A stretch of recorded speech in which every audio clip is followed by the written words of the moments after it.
네, 안녕하세요. 성산교회 성도 여러분. 2021년 전교인 신앙대행진 구약 부분을 맡아 강의하게 된 노경진 목사입니다. 전교인 신앙대행진을 통해 이스라엘의 역사와 또 성경 시대의 흐름을 함께 살펴보실 텐데, 하나님의 말씀을 더욱 깊이 이해하고 또 코로나 때에 말씀으로 이길 힘을 얻으시는 저와 여러분 되시기를 간절히 소망합니다. 오늘 강의는 구약 성경 읽기 오리엔테이션 시간으로 구약을 읽을 때 중요한 내용을 살펴보려고 합니다. 나눠드린 교재와 또 띄워드리는 PPT를 잘 참고하셔서 강의를 들으시면 좋을 것 같습니다. 성경은 구약과 신약으로 구성되어 있죠. 그 중에 구약은 66권 중에 39권을 차지하고 총 929장의 많은 분량을 가지고 있습니다. 또 현 시대와 다른 이야기를 담고 있기 때문에, 다른 시대이기 때문에 읽기 힘들거나 또 이해하기 어려운 경우가 종종 있습니다. 그래서 읽기 전에 몇 가지 알아야 하는 대로를 준비했습니다. 대로를 준비했다는 게 무슨 말이냐? 첫 번째로 꼭 알아야 할 대로는 바른 목적대로입니다. 구약 성경은 바른 목적대로 정독을 해야 합니다. 많은 이단들이 구약 성경이 기록된 목적을 떠나서 성경을 읽고 이용하다가 곁길로 빠졌습니다. 그만큼 중요하다는 이야기죠. 두 번째로 대로는 시대의 흐름대로입니다. 시대의 흐름대로 통독할 때 구약 성경이 보다 쉬워집니다. 여기서 통독이란 시대 순서대로 한 번의 성경을 관통해서 읽는 것을 의미합니다.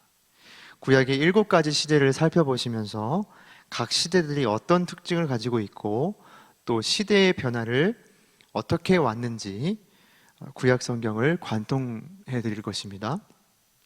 이제 교재 3페이지 2번을 보시겠습니다. 함께 따라해 보시겠습니다.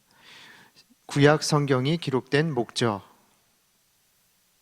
네, 잘 따라 하시는 것이 느껴지고 있습니다. 첫 번째로, 구약 성경은 예수님을 증거하기 위하여 기록되었습니다. 저희가 함께 요한복음 5장 39절을 함께 읽어보시죠. 너희가 성경에서 영생을 얻는 줄 생각하고 성경을 연구하거니와 이 성경이 곧 내게 대하여 증언하는 것이니라. 기름 부음 받은 자라는 뜻의 단어를 알고 계십니까? 옆에 예수님 옆에 있는 바로 메시아라는 단어의 뜻인데요. 히브리어 이 기름 부음 받은 자, 간단히 정리하면 기름 부음 받은 자는 히브리어로 마시아흐고 헬라어로 그리스도이고 우리나라 말로 메시아입니다. 구약에서 이 기름 부음 받은 자라는 건 하나님의 뜻을 위해 거룩히 선택을 받았고, 그리고 하나님께 성직을 수여받았다는 뜻을 가지고 있습니다. 구약에는 제사장, 왕, 선지자가 구별된 사람들이었습니다. 모든 구약 성경은 예수님이 오실 메시아임을 증거한 책입니다. 메시아에 대한 332가지의 예언이 기록되어 있는데요. 참 많죠. 모두 예수님에게서 성취되었습니다. 그래서 우리는 구약 성경을 읽을 때 예수님이 참된 메시아라는 것을 발견할 수 있고 또 확실한 믿음에 이르게 될 수 있습니다. 두 번째 기록 목적은 구원에 이르는 지혜를 주시기 위함입니다. 밑에 말씀 제가 읽어드리겠습니다. 어려서부터 성경을 알았나니 성경은 능히 너로 하여금 그리스도 예수 안에 있는 믿음으로 말미암아 구원에 이르는 지혜가 있게 하느니라. 성경은 기본적으로 구원에 이르는 지혜, 즉 바른 구원론이 담겨 있습니다. 어떻게 해야 영혼 구원을 받는가? 어떻게 해야 구원을 받아 영생에 이르는가? 구원받은 사람은 어떤 사람인가를 계시합니다. 그래서 우리는 구원론에 관심을 가지고 성경을 읽어야 합니다. 세 번째입니다.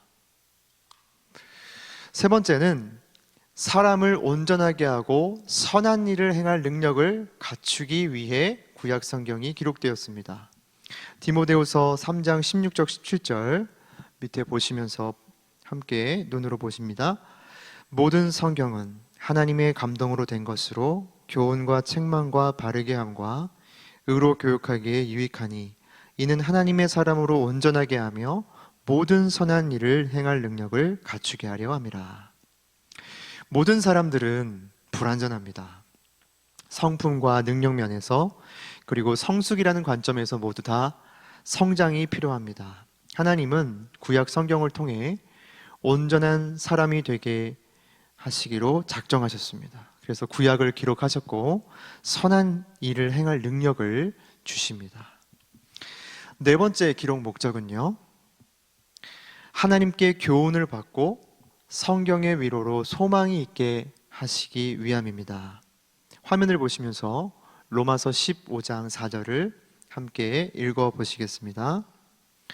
무엇이든지 전에 기록된 바는 우리의 교훈을 위하여 기록된 것이니 우리로 하여금 인내로 또는 성경의 위로로 소망을 가지게 함이니라.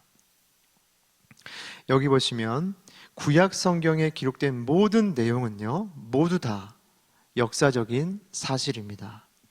어느 하나 거짓 없는 실화로 구성되어 있습니다. 하나님은 의도적으로 교훈을 얻을 수 있는 이야기들을 남겨놓으셨습니다.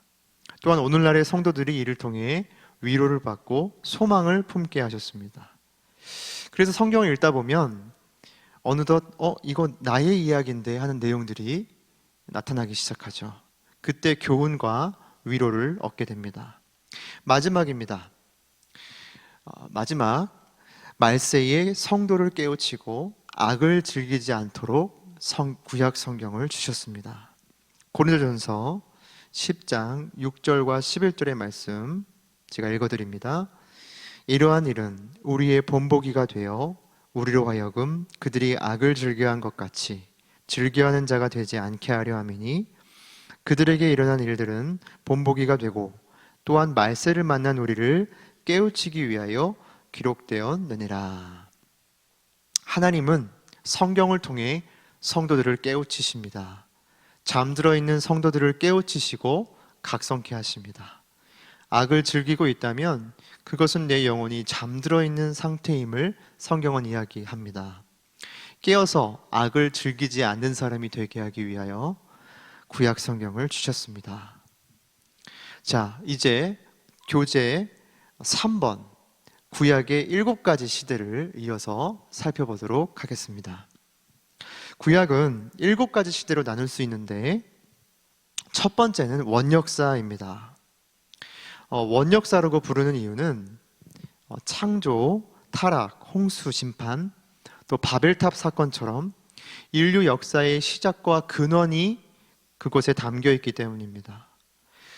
바벨탑 흩어짐 이후에 두 번째 족장시대가 도래했지요.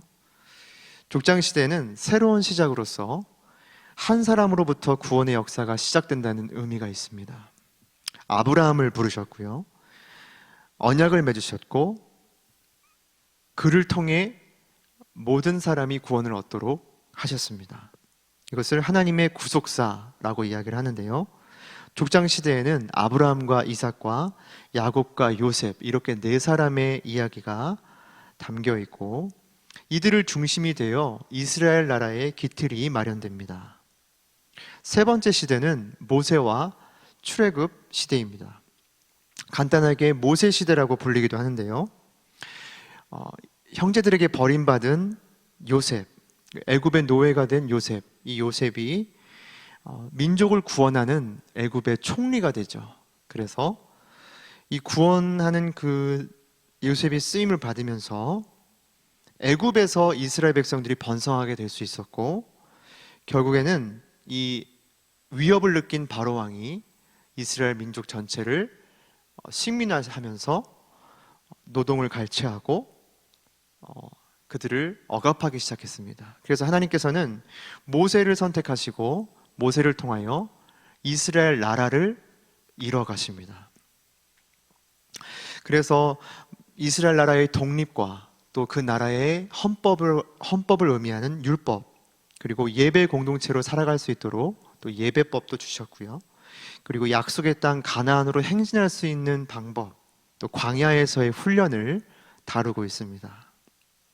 모세가 죽으면서 이제 네 번째 시대, 가나안 정복 시대가 도래합니다.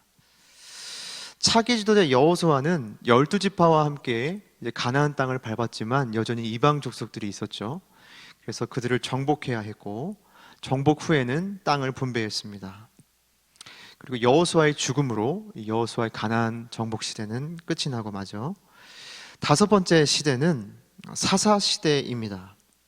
여호수아가 죽고 또 이스라엘 백성들의 신앙마저, 없었던 신앙마저 미지근해지면서 그들은 타락하기 시작했습니다. 하나님을 잃어버리고 자기 소견에 옳은 대로 살아갔던 이 사람들은 가나안 문화를 적극 받아들여서 하나님은 그들을 심판하기 시작했고, 그 심판은 이방 나라의 압제로 나타나기 시작했습니다. 타락, 심판, 회개, 사사를 통한 구원, 이런 악순환이 지속되었고, 결국 사사들까지 타락하게 되면서 이스라엘 지파 간에 내전이 일어나는 정말 안타까운 비극의 역사도 있었습니다. 마지막 사사인 사무엘의 절정에 이르게 되는데, 사람들이 하나님을 버리고 사람을 왕으로 세워달라고 하는 장면입니다. 그러면서 여섯 번째 시대, 왕정 시대가 도래하는데요, 잘 아시다시피 사울 왕은 실패했고 다윗 왕은 실수했지만 결국 하나님께 온전히 헌신하여 통일 왕국을 이룹니다. 이스라엘 나라의 절정을 맞이하죠. 그러나 그의 아들 솔로몬의 타락으로 나라가 두 쪽으로 갈라지게 되고 남유다와 북이스라엘로 분열되었습니다. 결국 북이스라엘과 남유다는 타락의 길을 또 연속으로 걸어가서 이 북이스라엘은 아수르라는 나라에 멸망하고 또 남유다는 바벨론에게 멸망하게 된다는 이야기. 놀라운 것은 율법에 기록된 대로 포로로 끌려가게 됩니다. 그래서 그 나라가 바벨론이어서 다음 시대, 마지막 시대, 바벨론 포로 시대가 도래했고, 또 이것이 귀환하는 이야기를 담았다고 해서 포로 귀환 시대라고도 이어서 또 불리고 있습니다. 오늘은 구약 성경을 읽을 때 중요한 두 가지를 함께 살펴보셨습니다. 다섯 가지의 기록 목적대로 우리가 성경을 읽을 때 바르게 읽을 수 있고, 또 구약의 일곱 가지 시제를 이해하면서 구약 성경을 볼 때 우리에게 관통하는, 그래서 총체적인 이해 속에서 성경의 의미를 습득할 수 있고 소화할 수 있습니다. 다음 시간부터는 이제 한 시대씩 우리가 살펴보려고 하는데요, 교제와 또 적극적인 마음, 기도하는 마음으로 함께 한 강의 한 강의 함께 배워보시면 좋을 것 같습니다. 네, 오늘 마침은 이제 주님이 가르쳐 주신 기도로 마치도록 하겠습니다. 함께 기도하시겠습니다. 하늘에 계신 우리 아버지, 아버지의 이름을 거룩하게 하시며 아버지의 나라가 오게 하시며 아버지의 뜻이 하늘에서와 같이 땅에서도 이루어지게 하소서. 오늘 우리에게 일용할 양식을 주시고 우리가 우리에게 잘못한 사람들을 용서하여 준 것 같이 우리 죄를 용서하여 주시고 우리를 시험에 빠지지 않게 하시고 악에서 구하소서. 나라와 권능과 영광이 영원히 아버지의 것입니다. 아멘. 네, 시청하시느라 또 함께 각 집에서 또 보시느라 수고 많으셨습니다. 다음 강의에서 뵙도록 하겠습니다. 감사합니다.